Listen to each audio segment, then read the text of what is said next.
Praise God. Msifu Bwana. I want to greet you again in the name of Jesus. Nataka niwasalimie tena katika jina la Yesu. Now for those is their very first time to meet me. Kwa wale ambao ni mara ya kwanza kukutana nami. My name is Reverend Dr. Joseph Maweu Muya. Jina langu ni Kasisi Daktari Joseph Maweu Muya of Temple of Grace Mombasa. Hekalu la Neema Mombasa. Our church is located in Mombasa West. Kanisa letu liko Mombasa Magharibi. Just near the airport. Karibu na uwanja wa ndege. And I want to welcome you when the church are opened. Nataka niwakaribishe makanisa yakifunguliwa. I feel so strongly that soon the church will be opened. Nahisi kwa nguvu sana ya kwamba makanisa hivi karibuni yatafunguliwa. So if it happens you are in Mombasa, kwa hivyo ikitokea hupo Mombasa, you are much welcomed in our place. Mekaribishwa mahali hapa. Even our friends who are in United States of America, hata marafiki ambao wako Marekani, especially my friend Dennis Weali, sana Wiley, wife and all the friends, na mama na marafiki zote. We love you. We extend our love to you. Tunawapenda sana. And we welcome you in our second service. Tunawakaribisha katika ibada yetu ya pili. Praise be the name of the Lord. Lisifiwe jina la Bwana. I know God has kept you. Najua Mungu amekuhifadhi. We had a wonderful week. Kuwa na juma la ajabu. And God has been so gracious unto you. Mungu amekuwa neema kwako. Let me tell you that I'm born again. Acha nikwambie nimeokoka. I love Jesus. Nampenda Yesu. Has been my Lord and my Savior. Amekuwa Bwana Mwokozi wa maisha yangu. Every time I testify about His goodness, kila wakati ushuhudia wema wake, I feel so proud. Najihisi vizuri because my sins have been forgiven. Kwa sababu dhambi zangu zimesamehewa. Now I want you to keep aside everything. Nataka uweke kando kila kitu. Because this is a crucial moment. Kwa sababu huu ni wakati mzuri. You need to take your Bible. Chukua Biblia yako. Just gather your family. Kusanya jamii yako. If you are alone, you can just be keen in whatever God is about to speak to you. Kama uko peke yako unaweza makanika kile Mungu anafanya. The devil does not like times like this. Shetani hapendi wakati kama huu. Every time he will distract you. Kila wakati atakusumbua. So that you may not hear the word of God. Ili usisikie neno la Mungu. Now this morning, sasa asubuhi ya leo, I want us to read from the book of James. Nataka tusome kitabu cha Yakobo. Now for those who were there in our first service, kwa wale walikuwepo katika ibada yetu ya kwanza, who are able to watch our first service, ama wale waliowezewa kutazama ibada yetu ya kwanza, it is just continuation of what we had been learning about how do you use your tongue. Ni maendeleo zo vile unaweza kutumia muda wako vizuri. How do you use your tongue? Jinsi unatumia ulimi wako. How do you use your tongue? Jinsi unatumia ulimi wako. So it is very important. Kwa hivyo ni muhimu sana to check up how you use your tongue. Kuangalia vile unavyotumia ulimi wako. Now the Bible says, dear brothers and sisters, this is New Living Translation, not many of you should become teachers in the church. Wapendwa ndugu na dada, not many of you should become teachers in the church. Sio wengi wenu wanastahili kufanyika walimu. For we who teachers will be judged more strictly. Kwa sisi tunawafundisha tutapata hukumu zaidi. Indeed we all make many mistakes, for if we could control our tongues, maana twafanya makosa mengi kama tuwezi kudhibiti ndimi zetu, we would be perfect and could also control ourselves in every way. Kekuwa wakamilifu kama tungejidhibiti kwa njia yoyote. We can make a large horse go wherever we want by means of a small bit in its mouth. Tunaweza tukazuia mwili wake wote kama kwa lijamu. And a small rudder makes a huge ship turn wherever the pilot chooses to go. Hata merikebu kubwa ugeuswa upande ule na nahodha anavyotaka. Even though the winds are strong. Hata kama mawimbi yana nguvu. In the same way the tongue is a small thing that makes grand speeches. Vivyo hivyo ulimi nao ni kiungo kidogo na hujifuna majivuno makuu. But a tiny spark can set a great forest on fire. Lakini jinsi moto mdogo washavyo msitu mkubwa sana. And among all the parts of the body, na miongoni mwa sehemu zote za mwili, the tongue is a flame of fire. Ulimi ni miale ya moto. It is a whole world of wickedness. Ni ulimwengu mzima wa uovu. Corrupting your entire body. Kinajisi mwili wako kamili. It can set your whole life on fire. Naweza kawasha moto maisha yako yote. For it is set on fire by hell itself. Kwa sababu washo moto na jehanamu yenyewe. People can tame all kind of animals, Watu wanaweza wakafuga na kuzuia ndege na wanyama wote, birds, reptiles and fish, ndege na vitambaavyo na samaki, but no one can tame the tongue. lakini hakuna awezaye kufuga ulimi. It is restless and evil, Hautulii na neno wa full uovu, of deadly poison. umejaa sumu iletayo mauti. Sometimes it praises our Lord, Wakati mwingine msifu Bwana wetu, and sometimes it curses na wakati mwingine ulaani those who have been made in the image of God. wale ambao wameumbwa kwa mfano wa Mungu. And so blessings and curses come from the pouring out of the same mouth. Kwa hivyo kinywa kile hutoka baraka na laana. Surely, my Hakika brothers and sisters, ndugu zangu, dada zangu, this is not right. hii si sawa. Does the spring of water bubble out with both fresh water and bitter water? Je, chemchemi katika njicho moja hutoa maji matamu na maji machungu? Does a fig tree produce olive or a grapevine products figs? Je, mtini waweza kuzaa zaituni au mzabibu kuzaa tini? No, and you can't draw fresh water from a salt spring. Hapana, kadhalika chemchemi huwezi kutoa maji ya chumvi na maji matamu. Let us pray. Father God, in the name of Jesus, Baba Mungu, katika jina la Yesu, we want to thank you again and bless your holy name. nataka kushukuru tena na kulibariki jina lako Thank you takatifu. for the great things that you are doing in our Asante kwa lives. makuu unayotenda maishani We mwetu. glorify your holy name this Nalitukuza day. jina lako takatifu asubuhi ya Father, leo. as we continue with these teachings of how we use our tongues, Baba, unapoendelea mafundisho haya jinsi ya kutumia may ulimi you open wetu, the eyes of our na understanding. ukafungue ufahamu May wa you nia give zetu. us to know why you have given us to have this tongue. Tie kuelewa kwa nini umetupatia ulimi huu. Because by it we can mix your word with our faith. Kwa sababu kupitia ulimi tunaweza changanya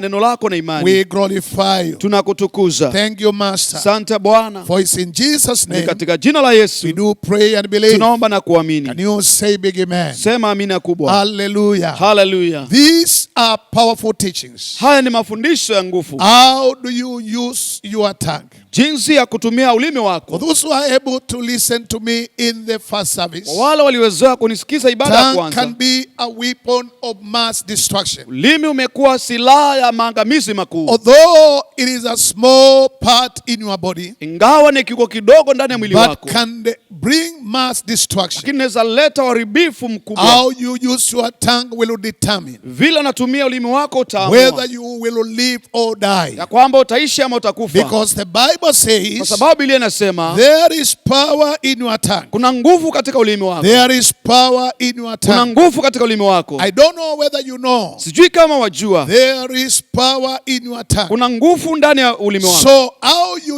use your Kwa tongue hivyo jinsi unavyotumia ulimi wako will determine kutaamua whether you will succeed or fail. ikiwa utafanikiwa ama kushindwa. Because there is power in your Kwa tongue. sababu kuna uweza katika ulimi The wako. scripture says, Maandiko yanasema death and life is within your tongue. uzima na mauti viko katika uweza wa ulimi wako. That's why you need to be careful how you use it. Ndio maana unahitaji kuwa mwangalifu vile So unavyotumia. that you know how to use your tongue. Kuna kwamba ukijua jinsi ya kutumia ulimi Or wako how you use your tongue ama vile unavyotumia ulimi wako will determine how you will come out of your problem or remain in your problem. ndio kutaamua jinsi kutoka katika shida yako ama kubakia pale. So it is very important for you to know how you use your tongue. Ni vyema kwako wewe kujua jinsi ya kutumia ulimi We saw wako. that your tongue has power to determine your destiny. Tukaona kwamba ulimi wako na maamuzi ya kuamua There hatima are many yako. people who have interfered with their destinies Kuna watu ambao hatima zao zimetatizika because they knew not how to use their kwa tongues. sababu hawakujua vile ya kutumia dini That's zao. why when we have read in the book of James, Ndio maana vile tumesoma katika kitabu cha Yakobo, James shows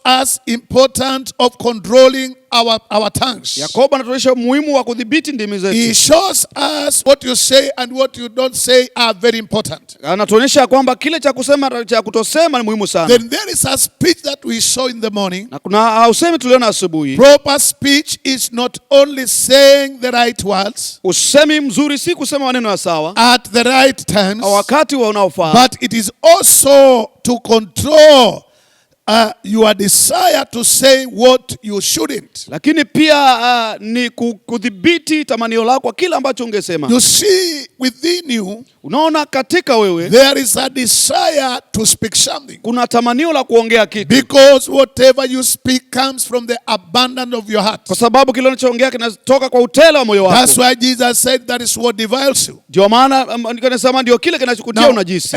James is trying to reveal in his teachings Yakobo anajaribu kufunua katika mafundisho to yake control the desire of your heart. kudhibiti tamanio la moyo wako, Because whatever you desire, you may speak. kwa sababu kile unachotamani uende ukakiongea. So the way you use we use our tongues can change the course of our life. Kwa hivyo vile tunavyotumia ulimi wetu unaweza kubadilisha mwendo wa Either maisha for the yetu, good or for destruction. iwe ni kwa uharibifu ama kwa wema. In Psalm 18 verse 21, Katika Zaburi the 18:21, tongue has the power of life and death, ulimi unaweza uzima na mauti, and those who love it will eat its fruits. na wanaoupenda watakula matunda yake. There are what we call fruits of the tongue, Kuna kile tunachokiita matunda ya ulimi, which I may call them consequences. wenda tukaziita madhara. When you use your tongue rightly, Unapotumia ulimi wako you vizuri, will enjoy the fruit of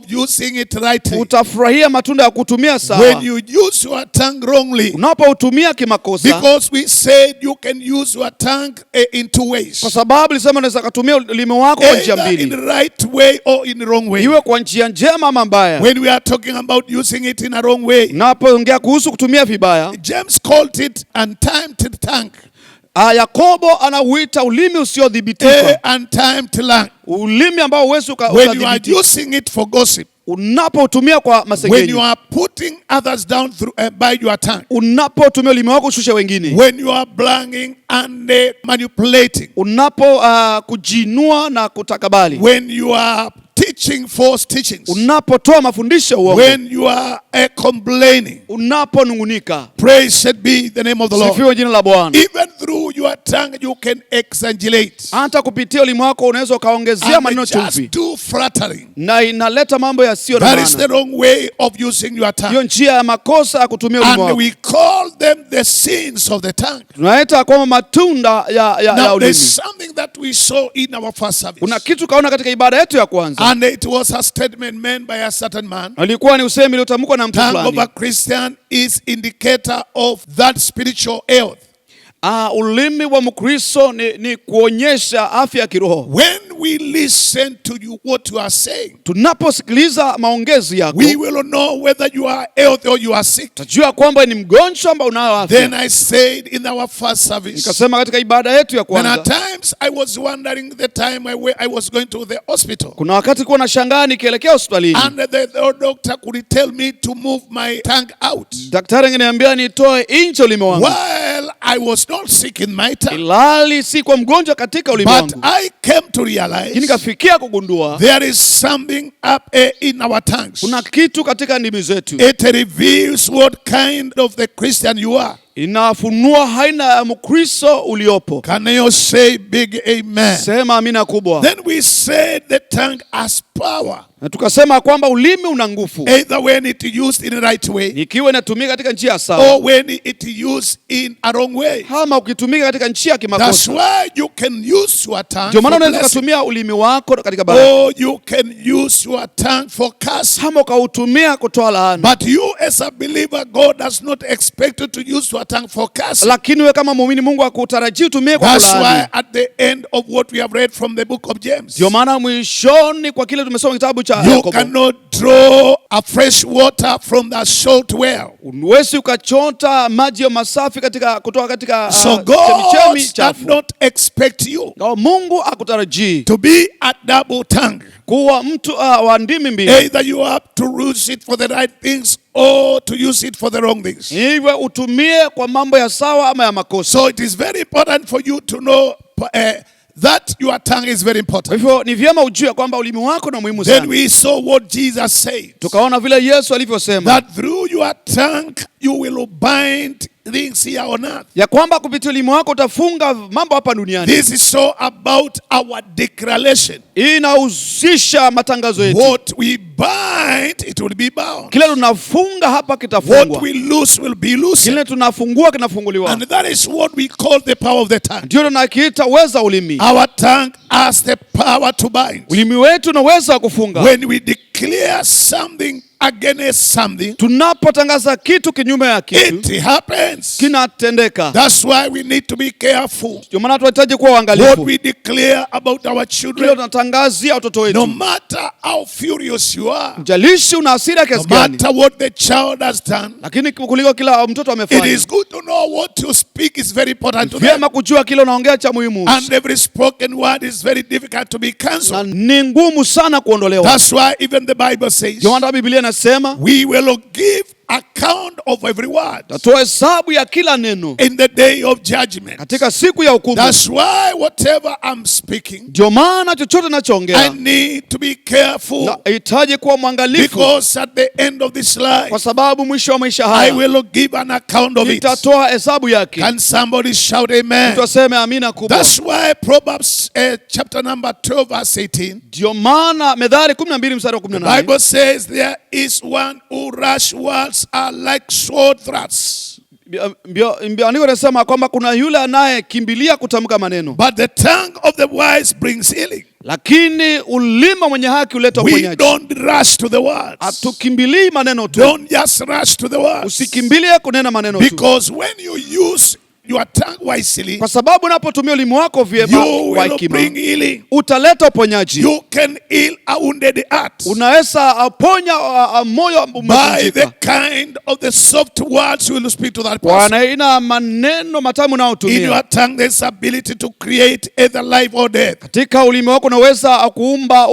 uzima ama mauti. You can kill your family through your mouth. Unaweza ukaua familia yako kupitia ulimi Your wako. tongue can lift up your family. Ulimi wako unaweza ukainua familia Your yako. tongue can kill your business. Ulimi wako unaweza ukaua biashara Your yako. tongue can lift up your business. Unaweza ukainua biashara yako. Can kill your career. Unaweza kuua taaluma Or can yako. lift up your career. Anaweza kuinua taaluma yako. Depending on how you use it. Itategemea na utumiaji. That's why I have come and asked you, Ndio maana nimekuja nikakuuliza, how do you use your tongue? je, watumiaji ulimi wako? How do you use your tongue? Je, watumiaje ulimi wako? Can you say big amen? Sema amina kubwa. But one thing that I want you to know, Lakini jambo moja ningependa ujue, as we have learned in our first kama vile service, tumejifunza ibada ya it kwanza, is all about choices. ni juu ya chaguo. When it comes to speech, Napofikia usemi, you are the one who chooses what to speak. ndio unaamua cha kuongea. Although you cannot tame your tongue, Ingawa uwezo ukadhibiti ulimi but wako, you have a choice what to speak. lakini una chaguo cha You kuongea. have a choice what to speak. Una kile cha kuongea. Every time we speak, Kila wakati tunapoongea, something is created. kitu kinaumbika, Something is established, kitu kinadhibitika, either good or bad. kiwe chema ama kibaya. So it is very important Kwa hivyo ni muhimu to sana know how to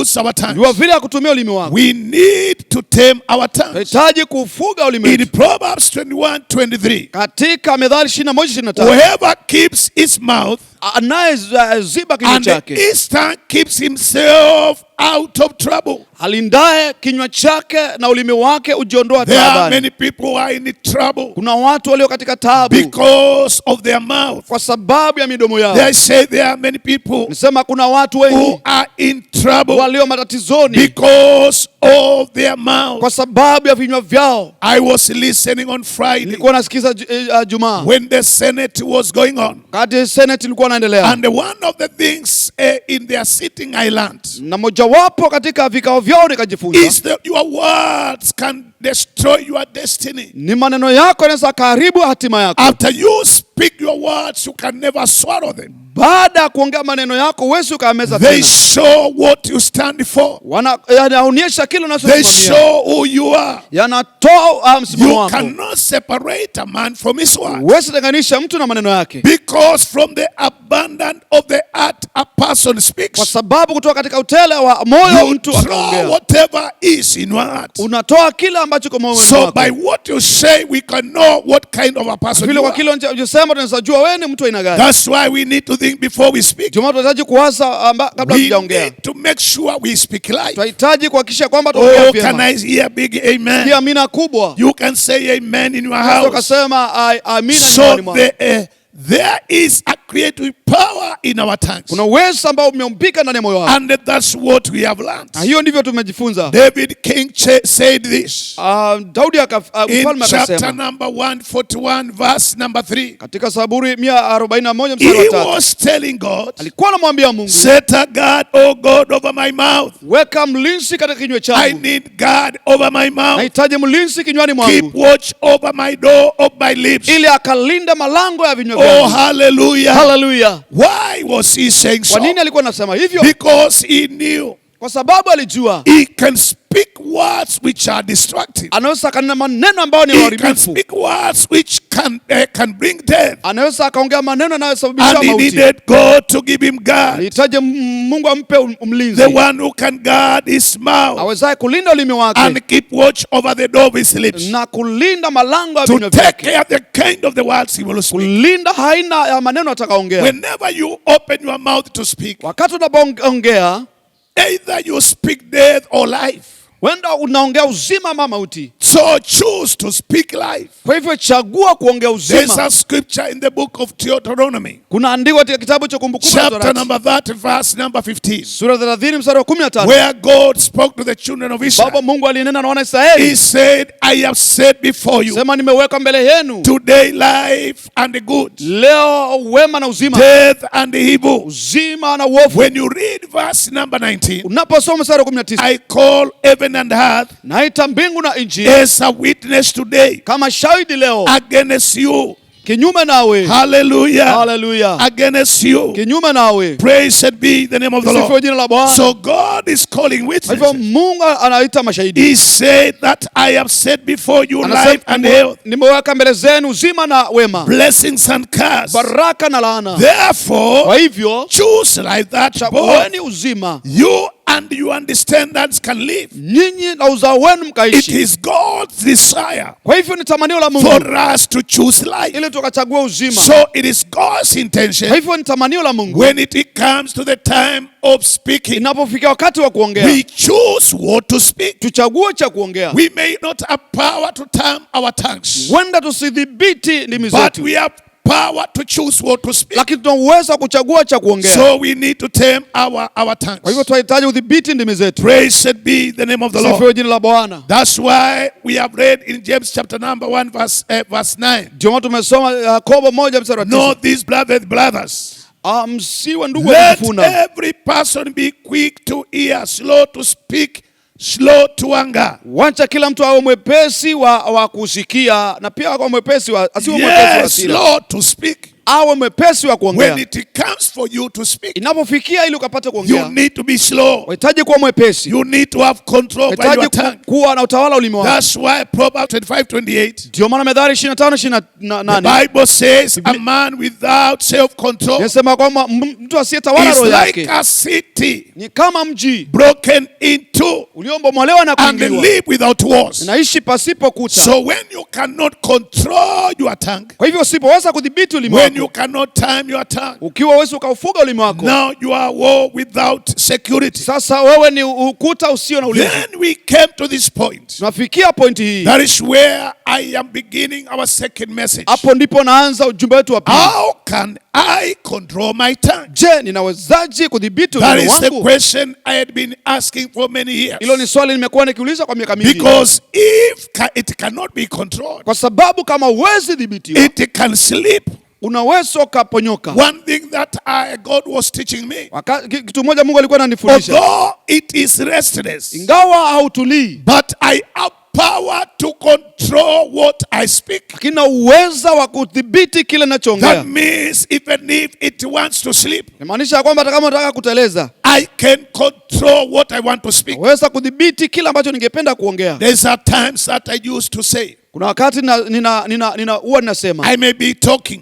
Huenda ninaongea. And then something comes in my mind. Kitu kinanijia katika nia yangu. Then I ask myself. Na najiuliza. Is it the right time to say this? Je, ni vyema kuongea hiki? And when I get it's not the right time. Ninapopata si wakati unaofaa. I just leave it. Ninaiacha tu. Praise be the name of the Lord. Barikiwe jina la Bwana. How can I control my tongue? Je, naweza dhibiti aje ulimi wangu? There are several points I got from one blog I read. Kuna maneno mengi kabla kanuni nyingi nilipata kutoka katika jarida moja kusoma. nilisoma. From Institution of Basic Life Principles. kutoka katika taasisi moja inahusiana na One makanuni ya part kuishi, key to timing your tongue. ya kwamba moja ni kudhibiti ulimi wako. But before that, I want to give you 2 points, Lakini kabla hiyo ningependa kupatia alama which mbili are very important. ambazo ni za muhimu sana. If you don't have anything nice to say, Kama hauna kitu chochote kizuri cha kuongea, please, tafadhali acha, don't say anything. usinene chochote. So if you don't have anything good to say, Kwa hivyo hauna kitu kizuri cha kuongea, you don't speak for the sake of speaking. hauongei kwa kuongea tu, You speak because there is importance of speaking. ongea kwa sababu kuna umuhimu wa kuongea. Don't just speak because it is an opportunity to speak. Usiongee kwa sababu nafasi tu imekuja kuongea. Hallelujah. Hallelujah. If you don't have anything nice to say, Kama una kitu chochote kizuri cha don't kuongea, say anything at all. usiseme chochote kabisa. The second point that I want you to Na remember, ya pili ambayo ningependa if ukumbuke, you can't think of anything positive to say, kama uwezi ukawaza chochote cha sawa cha kuongea, then just smile. piga tabasamu tu, Just smile politely. tabasamu tu kwa upole. Praise be the name of the Lord. Sifiwe jina la Bwana. And you can turn to another subject. Na unaweza ukageukia lingine. If you don't want to contribute anything, Kama utaki kuchangia chochote, it doesn't matter what they will judge you. jalishi They watakuhukumu may kivipi. provoke you to say something. Uenda kuchochea usiseme kitu, If you feel you have nothing to say, jinsi ya kwamba una chochote cha kuongea, or if you can't think of anything positive to say, ama uwezi ukawaza chochote ambacho sawa cha kuongea, just smile politely tabasamu tu kwa upole, and change the subject. badilishe hali ile. Because Ephesians chapter 4 verse 29, Kwa sababu Efeso 4:29 Paul gives us this good counsel. Paulo anapeana ushauri huu mzuri. Let no corrupt communication proceed out of your mouth. Wacha maneno yote ya uovu itoke kinywani mwako. Remember, he has talked about corrupt communication Buka ameongea kuhusu mawasiliano yaliyo na that uovu has to proceed. ambayo inastahili That kutoka. means you need to pause a bit. Maanisha ya kwamba inastahili kutulia You kidogo. may be in a certain conversation, Uenda ukawa katika and mazungumzo the fulani sense what I am contributing is not right for me. na uhisi kile ambacho nachangia si sawa kwangu. Change the subject. Badilisha somo lile. Can you say big amen? Sema amina kubwa. Change the subject. Badilisha kitu kile. Change the subject. Badilisha hicho cha Never kuongea. allow corrupt communication Siruhusu neno lolote ofu to proceed in your mouth. litoke kinywani mwako. Hallelujah. Hallelujah. Let every word you are speaking Wacha kila neno unapoongea minister grace unto the hearers. ilete neema kwa wale wanaosikiliza. Make sure anything that you speak Kisha chochote unachoongea will minister grace. kitahudumia kwa That is neema. what Paul is telling us. Hivyo ndivyo Paulo anatuambia. So I come across these principles Kwa hivyo nikaja kufikia kanuni hizi and I want to share them to you. na ningependa kuwashirikisha. So one, Ya kwanza, rely on God's strength to aid you. tegemea uwezo wa Mungu kukusaidia Anytime you have an opportunity to speak. wakati na fursa ya kuongea. Because James chapter 3 verse 8 we have read, Kwa sababu Yakobo 3:8 the ambayo tongue tumesoma, can no man time. hakuna mwanadamu anaweza akaufuga. It is an only evil full of deadly poison. Uovu tu, ulimwengu wa uovu ambao umejaa sumu ya So mauti. only God who can give you grace Kwa hivyo ni Mungu tu awezaye kukupa in neema your life to control your speech. maishani mwako, kudhibiti usemi wako. It is my desire, Ni tamanio langu as we are moving on with this teaching, tunapoendelea mafundisho haya, we will rely on God's ability, tutategemea uwezo wa that Mungu, God will facilitate us. kwamba Mungu atuwezesha. That means every time I speak, Na maanisha kwamba kila wakati let niongeapo me rely on His ili ability. nikategemea uwezo wake. Every given day, Kila siku iliyopeanwa I need to ask God taji kumuuliza to Mungu empower me kuniwezesha when it comes to what I will speak. inapofikia cha kuongea. I remember last night Nakumbuka usiku uliopita when I had been praying for this message, wakati nimekuwa nikiombea ujumbe I huu, was telling God, nilikuwa namwambia I Mungu, don't want to speak my own words. sitaki niongee maneno yangu, Guide me to what I will speak, nimpie cha kuongea, because you want me to give kwa life. sababu nataka utoe And uzima. I have come this morning Nimekuja asubuhi ya leo to give you encouragement. kukutia moyo. Although it may be hard words, Wenda iwe ni maneno magumu, but they are not for the destruction. lakini si kwa ajili ya uharibifu. They are there for the healing. Yako pale kwa uponyaji. You are going to change the way you speak. Badilisha vile unavyonena. Then the second thing that I saw, Jambo la pili ambalo nililiona, dedicate your heart and turn to the Lord each day. pia na moyo wako na ulimi wako kwa Mungu kila siku. Every given day, Kila siku iliyopeanwa as you are praying for other things, unapoombea mambo mengine, dedicate your heart and your tongue. Peana moyo wako na ulimi wako. Tell God, Mwambie Mungu, let the words of my mouth wacha maneno ya kinywa changu and the meditation of my na heart. kutafakari kwa moyo wangu. This is as David prayed in chapter 19 verse 14 of the book of Psalms. Kafili Daudi alikuwa anaongea katika Zaburi 19 mstari wa Let the 14 word katika of my mouth wacha maneno ya kinywa changu and the meditation of my heart kutafakari kwa moyo wangu be accepted in thy sight. balike mbele zako, O Lord, my strength ewe Bwana nguvu and yangu my redeemer. na mwokozi wangu. Somebody shout amen. Tushangilia amina. So we need to dedicate our hearts and our tongues Tunahitaji kupeana mioyo yetu na dimi to the Lord in every given day, kwa Bwana kila siku, because we speak every day. kwa sababu huongea kila We siku. talk to people every day. Tunaongea na watu kila siku. We call people every day. Naita watu kila siku. We relate with people every day. Tunahusiana na watu kila siku. So it is good for us to ask God, Hivyo ni vyema kwa sisi kumuuliza Mungu. dedicate our hearts Peana mioyo yetu so that whatever we speak, ili kile tunachoongea we may speak words with grace. tuongee maneno yaliyo na neema. Praise be the name of the Sifiwe Lord. jina la Bwana. And the third thing that I saw, Jambo la tatu ambalo how niliona, can I control my tongue? jinsi ya kudhibiti ulimi wangu. Put your heart in tune with God's Spirit Weka moyo wako katika roho wa Mungu by daily reading the Word of God. kwa kusoma neno la Mungu kila You siku. see, the Word stirs up the Spirit. Unaona, neno uchochea moyo. You see, in the book of second letter of Timothy, Wacha katika barua ya pili ya Timotheo chapter number 3, katika sura ya 3 16 to 17, mstari wa 16 na it 10, says, all scriptures is given by the inspiration of God. nasema kila maandiko yote yamepuliziwa na Mungu.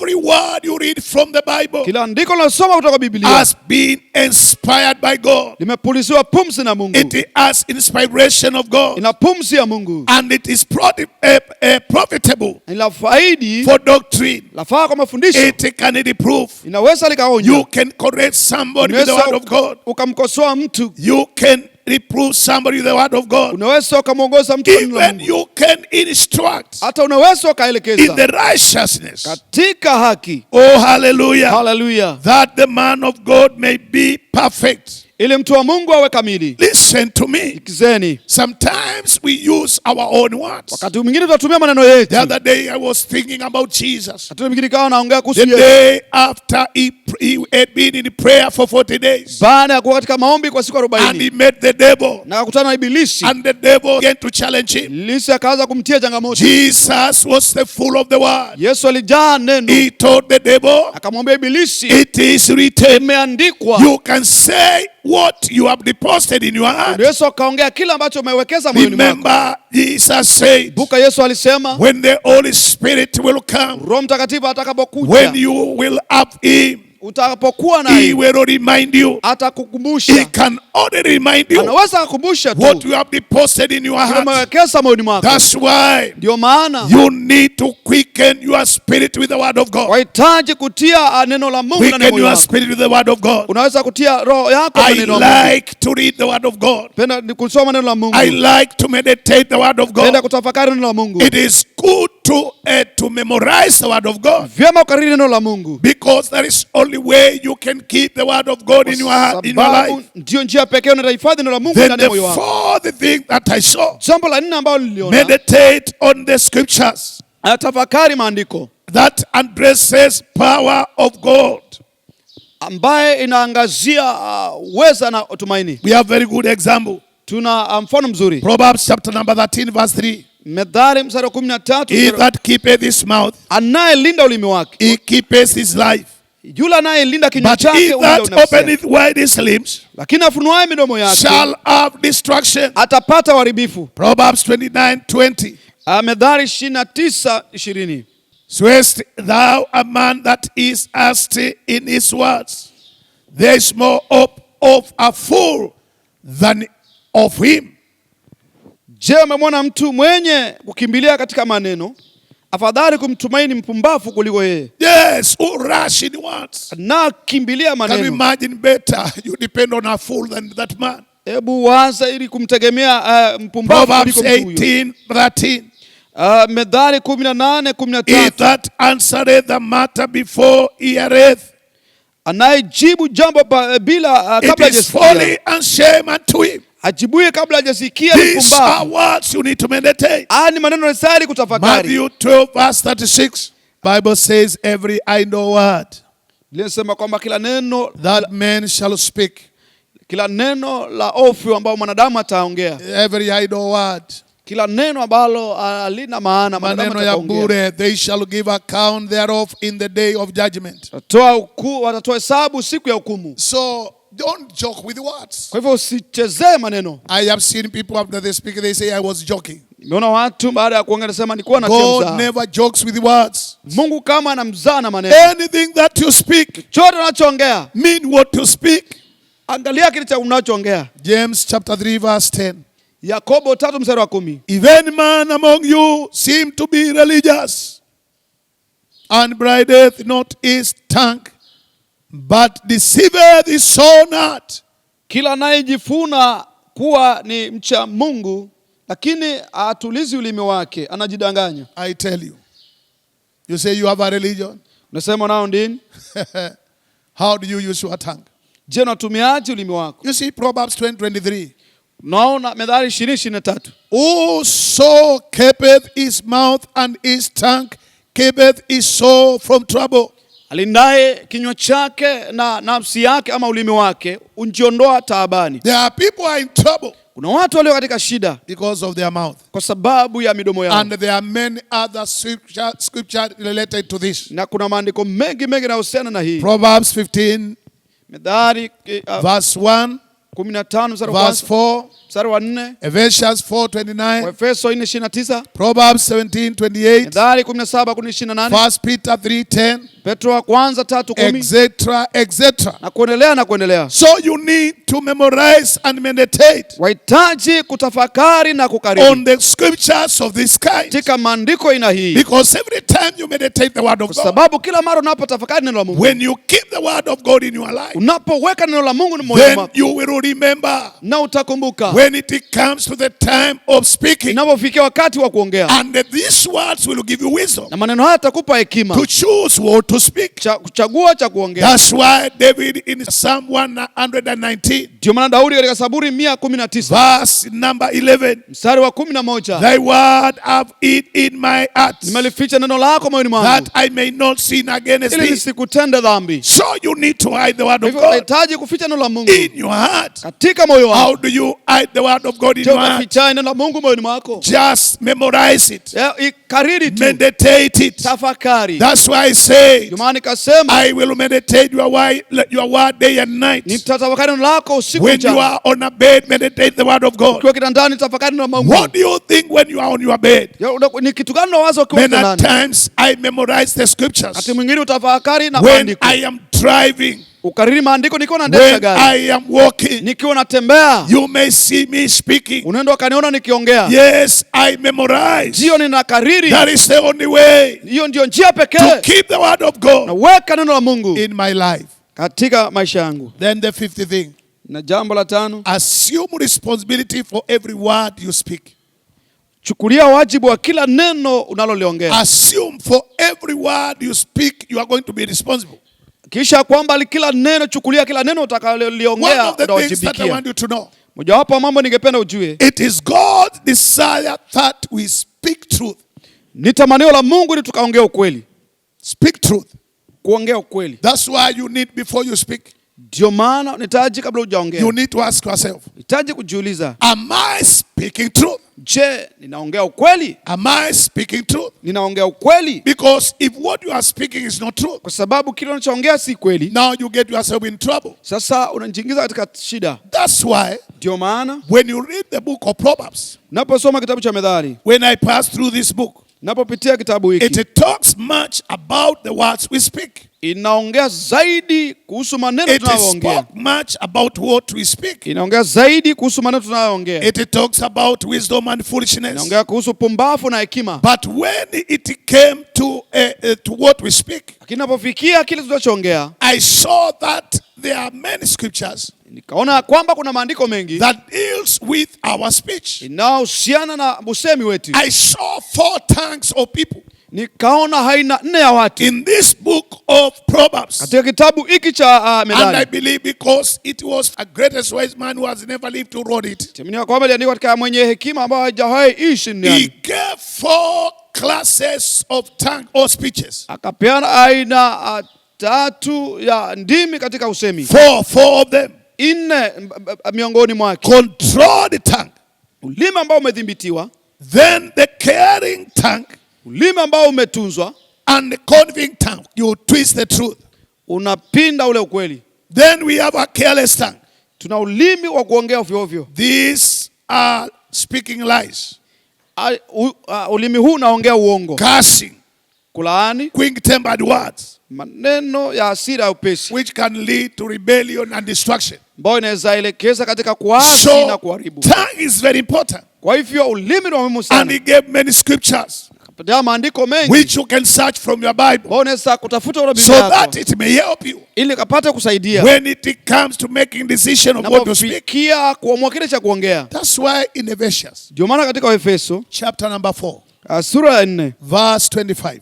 mstari wa 25. Therefore, each of you must put off falsehood Kwa hivyo kila mmoja wenu lazima aufue uongo and speak truthfully na kaseme ukweli to his neighbor, kwa kila mtu ni jirani for yake. we are all members of one body. Ingawa maana tu viungo vya mwili Now, mzima. what do you speak?